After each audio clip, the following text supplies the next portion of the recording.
lecture, we were discussing about molecular diagnosis. There we discussed two techniques. One is PCR we discussed, the other one is autoradiography we discussed. Now in today's lecture, we will discuss the remaining techniques which come under molecular diagnosis.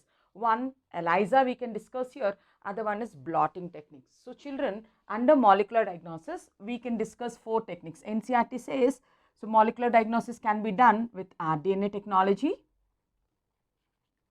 Molecular diagnosis can be done with rDNA technology. Then they told you can do it with PCR. Then autoradiography and ELISA. These are the names which are mentioned in NCERT. So rDNA technology we discussed, it is nothing but gene cloning, right? So that will also help in cloning and amplification and finding out the pathogen. PCR also we discussed in the previous lecture. Autoradiography we discussed, radiolabel probes will help us in detecting whether it's a normal gene or a defective gene. Now ELISA we'll see today, and then after ELISA we are going to discuss blotting techniques also in today's class. Blotting techniques also we will discuss in today's class. Now let's start with ELISA. Now this technique was developed in the year 1971 by three scientists. Enzyme linked immunosorbent assay. What does ELISA stands for? It stands for enzyme linked immunosorbent assay. Was designed by three scientists in the year 1971, but then this technique for detecting the antigens is very expensive because they used to test the sample in a test tube. Means one test. For one test, one sample they need, means it's very expensive. But whereas in 1978, they have designed a ELISA plate. In 1978, instead of test tube, they have designed an ELISA plate which have brought down the cost of this ELISA technique, because at the time you can check 96 samples. So whatever the test it was costing for one test, now it became by 96, isn't it? So it became very much affordable. So in 1971, this technique was designed, but it was modified in 1978, where they have developed an ELISA plate. Now this ELISA plate, I am telling, it contains 96 wells. 96 wells means divided into 8 rows and 12 columns. 96 wells are divided into 8 rows and 12 columns. Means if we have to see an ELISA plate, we need to divide it into 8 rows. 1, 2, 3, 4, 5, 6, 7 and 8, right? So these are the 8 rows. Now they named it as A, B, C, D, E, F, G and H. 8 rows and 12 columns we need to do now, right? So 1, 2, 3, 4, 5, 6, 7, 8, 9, 10, 11 and 12 columns are there. So 1, 2, 3, 4 we need to do. 1, 2, 3, 4. So 96 wells are there here. 96 samples we can read at a time.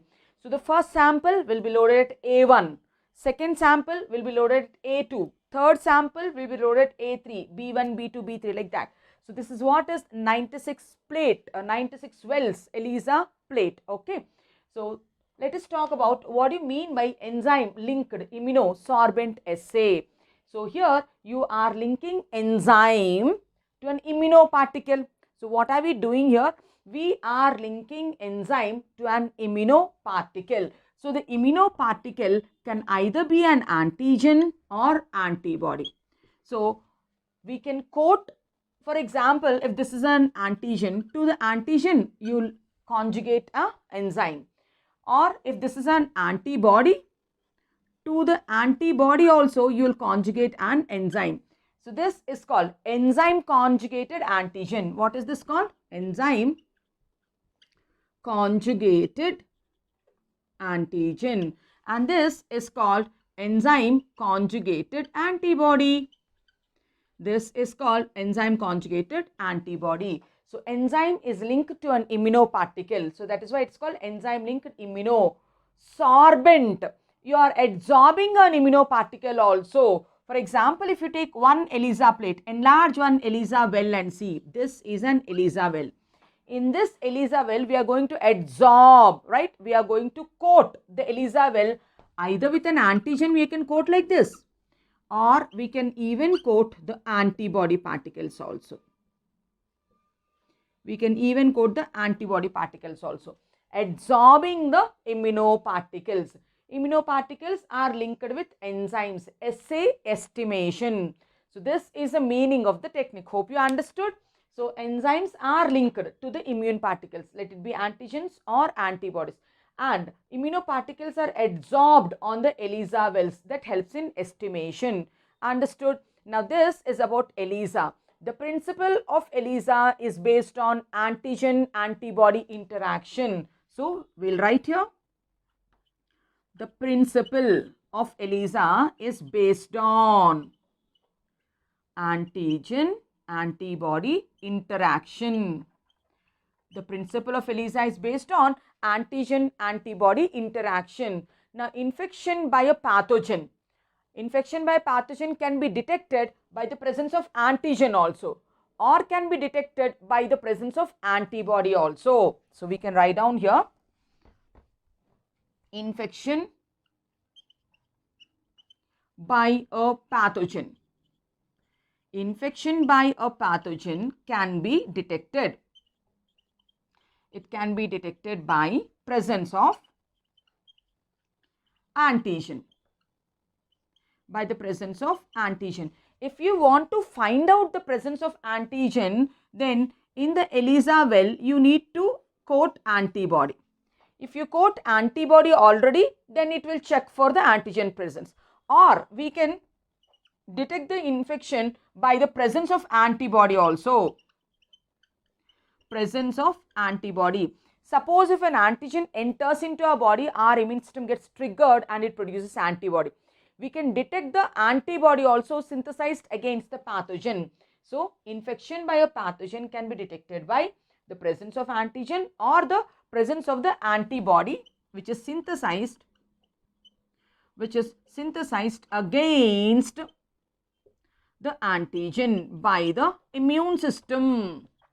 Our immune system will produce antibodies against this antigen. That also we can detect. So, for that, if you want to find out antibody, your ELISA well should be coated with antigen.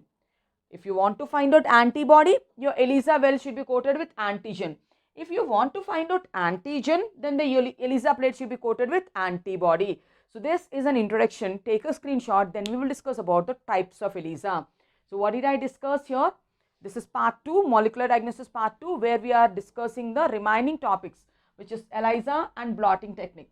ELISA was discovered in the year 1971 by 3 scientists, but then they used to test the sample in test tubes. So, it became very expensive because all the reagents are added for every sample.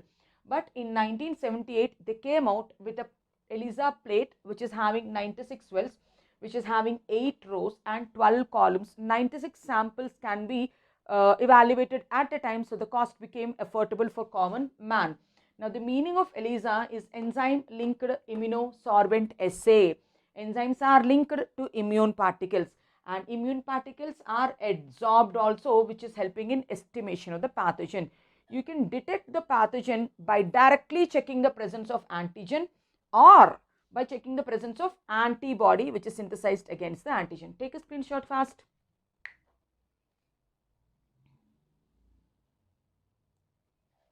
Right. Now, ELISA comes under qualitative or quantitative.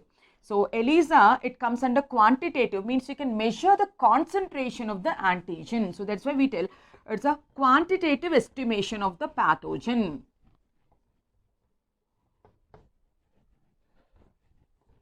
So let's write here.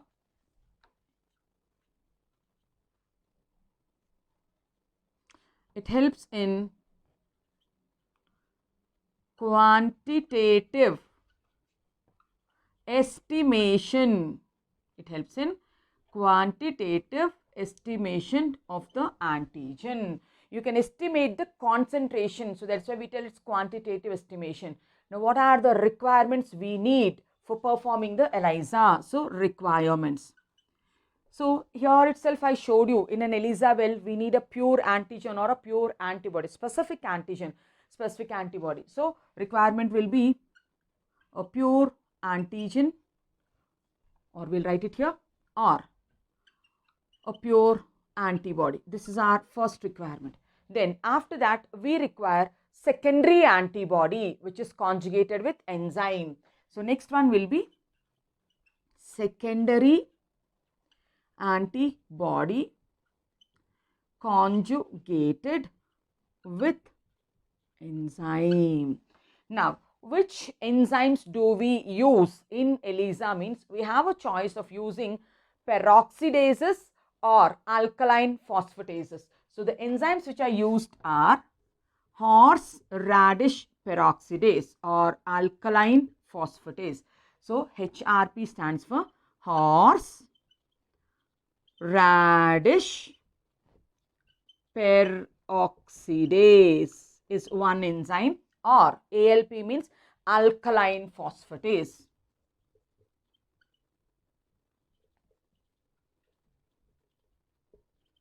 So, these are the enzymes we use in ELISA. Then we used to add substrate also. We need one substrate also. That's our next requirement. Now, what are the substrates we use? If horseradish peroxidase is an enzyme, then hydrogen peroxide will be the substrate. And if alkaline phosphatase is an enzyme, then 5-amino salicylic acid, it is 5-amino cyclic acid is one substrate. Or we can tell orthophenylene diamide. Ortho, Phenyle, orthophenylene diamide. Okay, so OPT they will tell here, and it is AS. Amino salicylic acid we will take, or orthophenylene diamide. Diamide we will take. So these are the substrates. So these are the substrates if ALP is the enzyme. Hydrogen peroxide is substrate if horseradish peroxidase is the enzyme. So we need either pure antigen or pure antibody, because we will coat it in the ELISA well. Then for that we need to add secondary antibody, which is labeled with an enzyme. These two are the enzymes. Then we will add a chromogenic substrate. The chromogenic substrate is either this or this. And then we need an ELISA plate also, right? Where we'll add all these things. ELISA plate we need, and we need an ELISA reader also, an instrument. The ELISA reader is nothing but a spectrophotometer. ELISA reader is nothing but spectrophotometer. Spectrophotometer will check for the concentration. The concentration of the color is directly proportional to the concentration of the antigen. And we need a wash fluid to remove the unbound substances. We also need a sterile wash fluid to remove unbound substances. Children, these are the requirements for starting up the ELISA. So, I told ELISA helps in quantitative estimation. You can estimate the concentration of the pathogen. What are the requirements? Either antigen or antibody. Then comes secondary antibody, which is labeled with enzyme. These are the enzymes. Then substrates we need. Then all these things you will add in an ELISA plate. Then ELISA reader will record it, which is called spectrophotometer. Then wash fluid, which will remove the unbound substrates. So this is a requirement. Now take a screenshot, then we'll talk about the types of ELISA.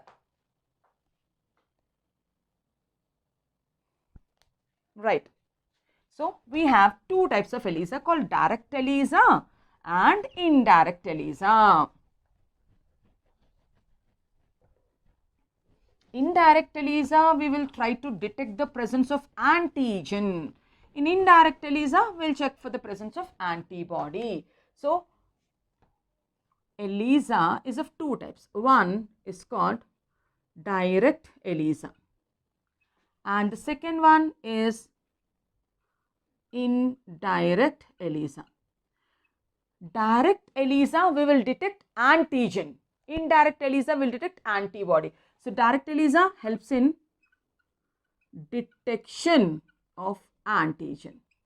Indirect ELISA helps in detection of antibodies. Direct ELISA is of two types, sandwich ELISA and competitive ELISA. So, direct ELISA is again of two types. What is that? Sandwich ELISA. The second one is competitive ELISA. Right. Now, we will see one by one, and if it comes to the applications of ELISA, so where and all we can use ELISA, we'll just write down here before going into the types. Applications of this technique. So, as we discussed, like it helps in estimation of antigens and antibodies. So, it helps to find out HIV infection. It helps to find out HIV infection, but ELISA is a presumptive test for AIDS. The confirmatory test is Western blot. So, for HIV infection, yes, we can check with ELISA, but it's a presumptive test only. Confirmation, you have to do it with Western blot. So, for HIV infection, presumptive test is done by ELISA. Then, what else we can do? ELISA test is used for detection of pregnancy also. HCG pregnancy test. Principle is behind ELISA only. HCG pregnancy test is based on ELISA only. Not only HCG hormone estimation, we can find out other hormones estimations also. Like hormonal deficiencies only will cause diabetes, will cause cretinism, will cause dwarfism, will cause so many disorders are there, right? Diabetes insipidus. So, hormonal disorders also we can estimate. Hormonal concentrations we can estimate. It helps in estimation of hormone concentrations. It helps in estimation of hormonal disorders. It also helps in estimation of hormonal disorders. It also helps in estimation of tumors. It helps in estimation of tumors. Children, all these are applications of ELISA. So, ELISA, it's a test used for finding the antigens and antibodies, means it's a diagnostic tool. So, majorly which test do we use? Means HIV detection, we go with ELISA. Then pregnancy test kit is also an application of ELISA. Hormonal concentrations, if you want to find out, you can go with ELISA. Hormonal disorders can also be confirmed with ELISA. And tumors can also be diagnosed with ELISA. Coming to the types, we'll start with sandwich ELISA. In sandwich ELISA, how do we do? Means we take an ELISA plate. We take an ELISA well. Now, we told sandwich ELISA comes under direct ELISA. Direct ELISA means we will detect the antigen. If you want to detect antigen, antibody should be coated. So, in the ELISA well, we will coat the antibody. ELISA well is adsorbed, immunosorbent, right? You will absorb antibodies, specific antibodies for that particular disease. You will absorb it. And after taking this, we need to add the sample. We need to add the sample. If the sample has a pathogen, if the sample has an antigen, means if a person is suffering, then antigen is there. That antigen comes and binds to the antibodies.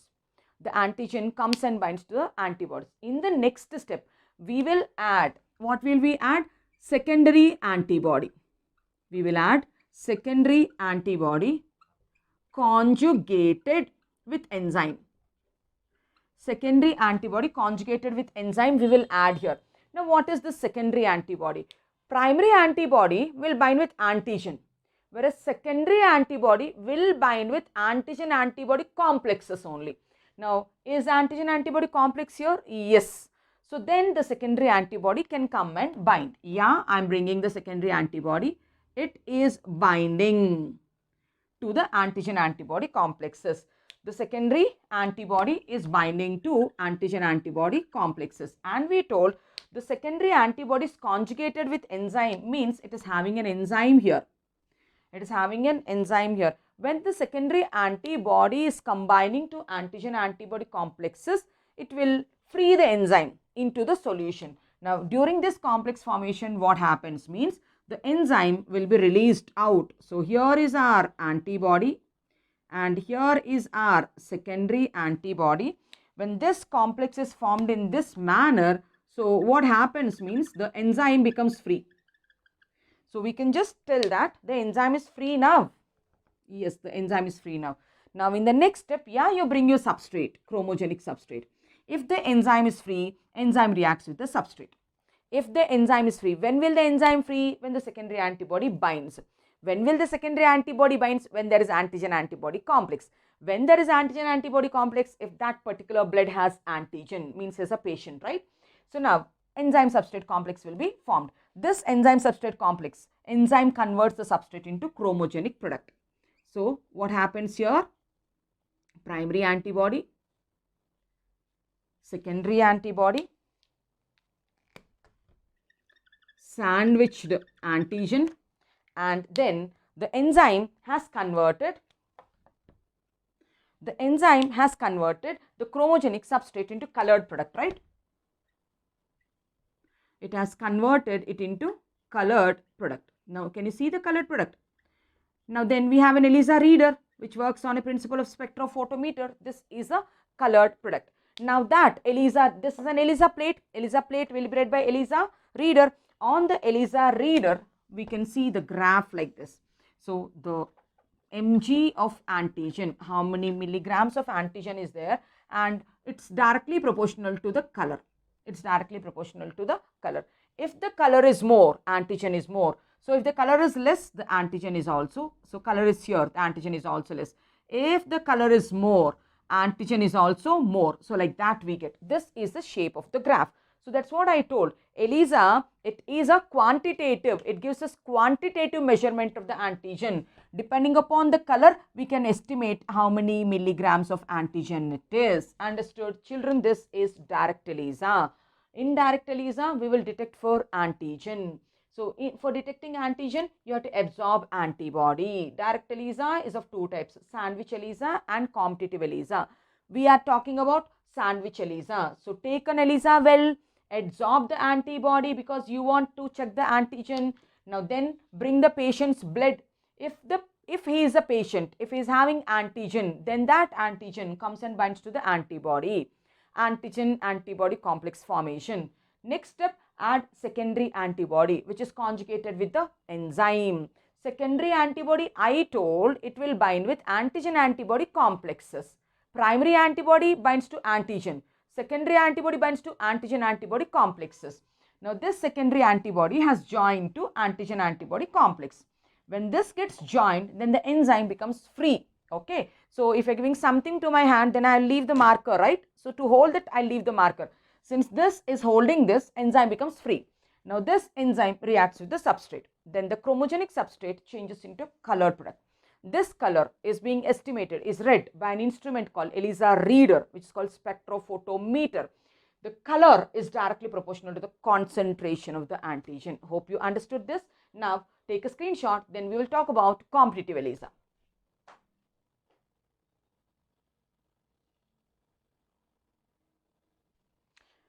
For sandwich ELISA, we need a matched pair of antibodies, right, specific for this antigen.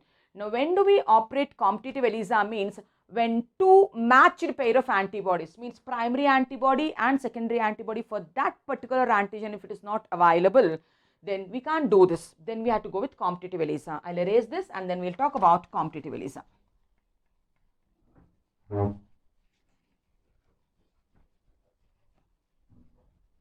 Right.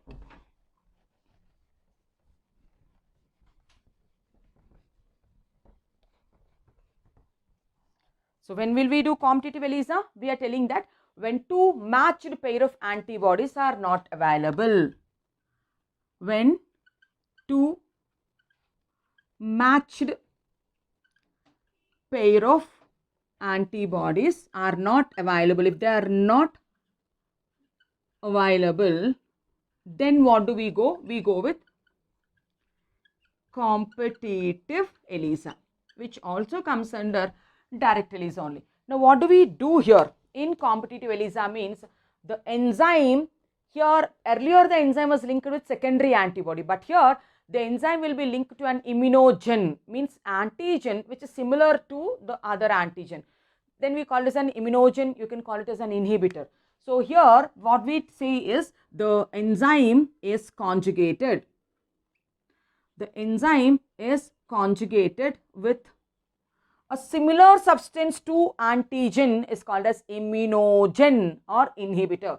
So, enzyme is conjugated with an immunogen or inhibitor particle, and as usual take an ELISA well. On the ELISA well, since you are going with antigen estimation, so you need to absorb antibodies, then incubate the wells with sample, patient's blood. Incubate the wells with patient's blood. If the patient has antigens, if he is suffering, antigens are there, then the antigens will bind. But the concentration of antigen is less here. Okay. So, in the next step, what do we add? After incubating, next step we add enzyme which is conjugated with immunogen. So, excuse me. So, in the next step, we add enzyme conjugated with immunogen. Now, what did I tell immunogen? Immunogen means it is like antigen only. It is like inhibitor, it is like antigen only. Now, when can immunogen bind to this antibody? If there is no antigen, but here antigen is there. Not high concentration of antigen, very less concentration of antigen. So, one antibody has occupied, but the other antibody is free. Now, then in this case, what happens? In this case, what happens is, yes. So, this enzyme which is conjugated with immunogen, I will take like this.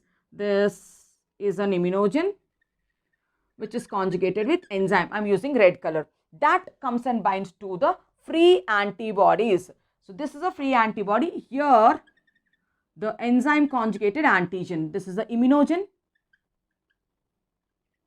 with enzyme will come and bind. Immunogen with enzyme will come and bind. When it can bind? When the antigens are there. When will the antigen be? When the antibodies are free. When will the antibodies free? If the person is not having any disease, or the concentration if it is less, then the antibodies will be free. Then the immunogen with enzyme can bind. And I told you, now if the immunogen binds here, then the enzyme becomes free. So, in the next step, we can say that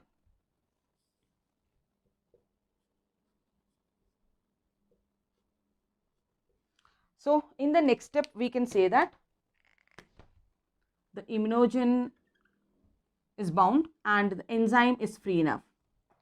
Whereas this antigen which should be estimated is still with this one. Now, then bring your substrate. The substrate will come and bind to enzyme, and the enzyme substrate complex will convert it into a colored product, right? So, in the next step, what we see is a colored product formation.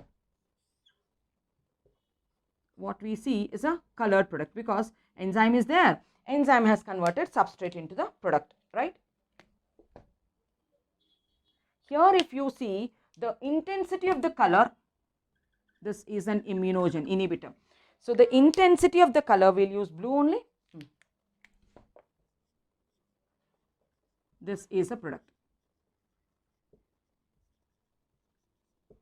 The intensity of the color depends on how much antibody is free. That means it is an indirect estimation. If more color, if color is more, that means antibodies are free. Antibodies are free means the antigen in the patient's blood is less. So, more color indicates less concentration of antigen. It indicates less concentration of antigen. If less color is there, then more concentration of antigen. Now, how does the ELISA reader gives us the reading? So, when we plot it, the concentration of antigen, we take it on x-axis, and on y-axis, we take the color. We are telling lesser the color, more the antigen. So, then the graph will be like this. Lesser the color, more the antigen. More the color, lesser the antigen. The color is more, then the antigen is less.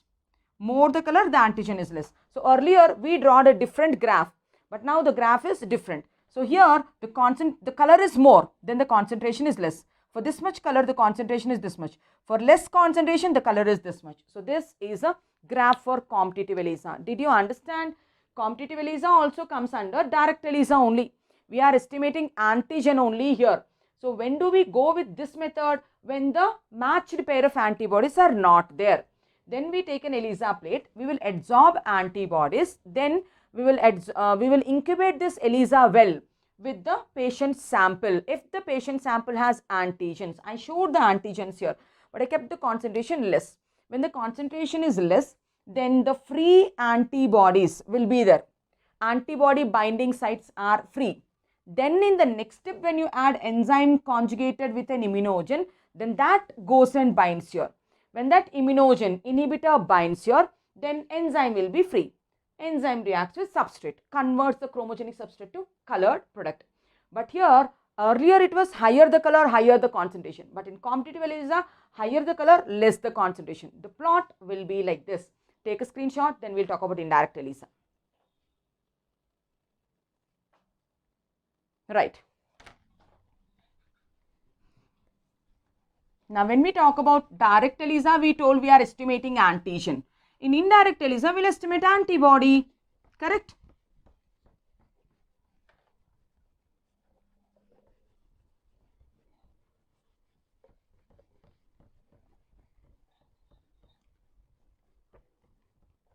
Indirect ELISA, children, what do you estimate? We will detect antigen here. In indirect ELISA, we will detect antibody. For detecting antigen, your ELISA wells are coated with antibodies. For detecting antibody, then your ELISA plates should be coated with antigens. That's it. Your ELISA wells are adsorbed with antigen. After adsorbed with antigen, add the sample. If the sample contains, if a person is having disease, then antigen will be there, and against that antigen, antibodies are also synthesized. Now, those antibodies will come and bind. So, antigen, antibody complex formation. Now, next step, you have to add secondary antibody. So, next step is secondary antibody conjugated with enzyme is added. And I told you, secondary antibody binds to antigen antibody complex. Antigen antibody complex is there. So, if you bring the secondary antibody, that secondary antibody, see, it has bound to the antigen antibody complex. When the secondary antibody, which is conjugated to the enzyme, comes and binds here, then the enzyme becomes free. If this is binding to this, it leaves the enzyme free. Then I can show that this enzyme became free. Now, if enzyme is free, add your substrate, no? So, add the substrate, enzyme substrate complex formation, chromogenic product, right? So, now what happens? This enzyme, since it is free, why it is free? Because you have taken antigens. The patient's blood has antibody, antigen antibody. Then the secondary antibody also came. It has identified this and it has bound to this. So, then enzyme became free, substrate got converted to product. Then this substrate gets converted to a chromogenic product. We will see here. Product. Product. So, basing on the color, we can estimate the concentration. We can estimate the concentration. Spectrophotometer will do it. See how easy it is. So, we have seen direct ELISA, indirect ELISA. Direct ELISA, detection of antigen. We have two methods, sandwich method and competitive ELISA. For indirect ELISA, we have only one method and we have seen the applications of ELISA also. Now let us finish off blotting techniques also. So take a screenshot.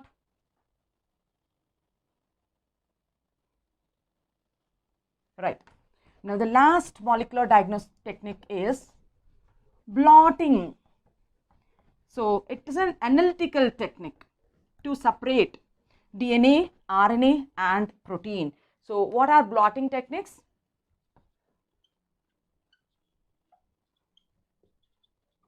So these are analytical techniques. These are analytical techniques used for separation of either DNA or RNA or protein. So then we have three techniques here: southern blotting, western blotting, northern blotting. So if you go with southern blotting, southern blotting is a technique developed by scientist E.M. Southern. It was developed by scientist E.M. Southern. Whereas northern blotting,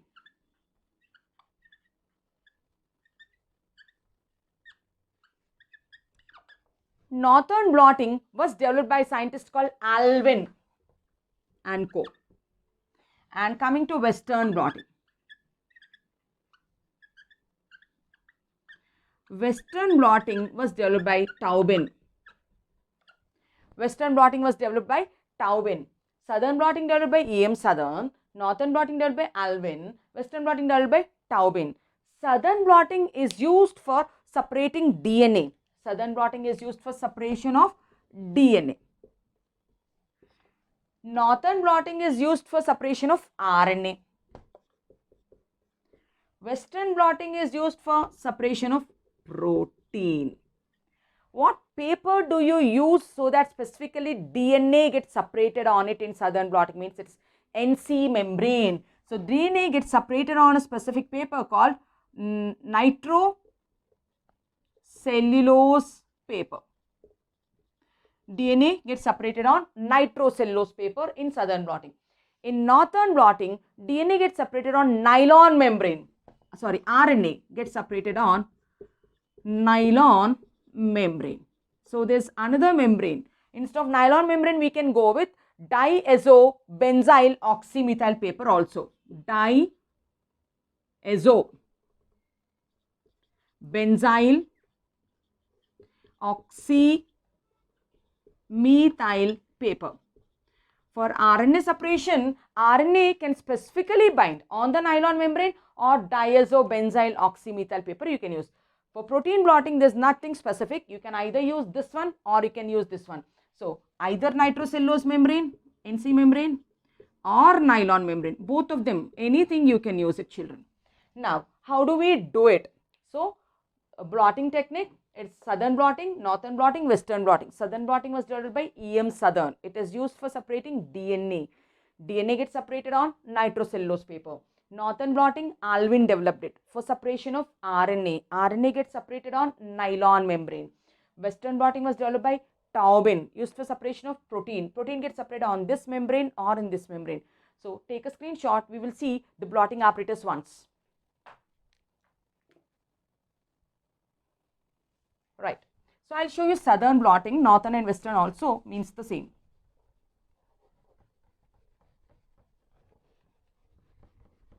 Now, if we have to do southern blotting, we'll take the blotting apparatus, right? Now, we'll keep some stool-like thing which is called substratum. You'll maintain one electrode here and another electrode here, and you'll place some buffer solution on both the sides, and you'll keep wicks, cotton wicks, like this. Okay, so cotton wicks will take the buffer from this side to this side, and then we will keep blotting papers which are wet here. So these are wet blotting papers.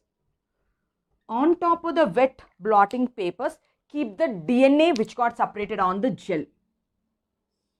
This is the gel and these are the bands of the DNA. This is the gel and these are the bands of the DNA.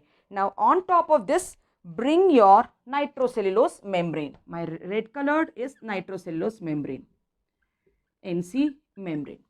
On top of this, again bring blotting papers, but now these are dry blotting papers. So this is dry blotting paper. On top of the dry blotting paper, keep some weight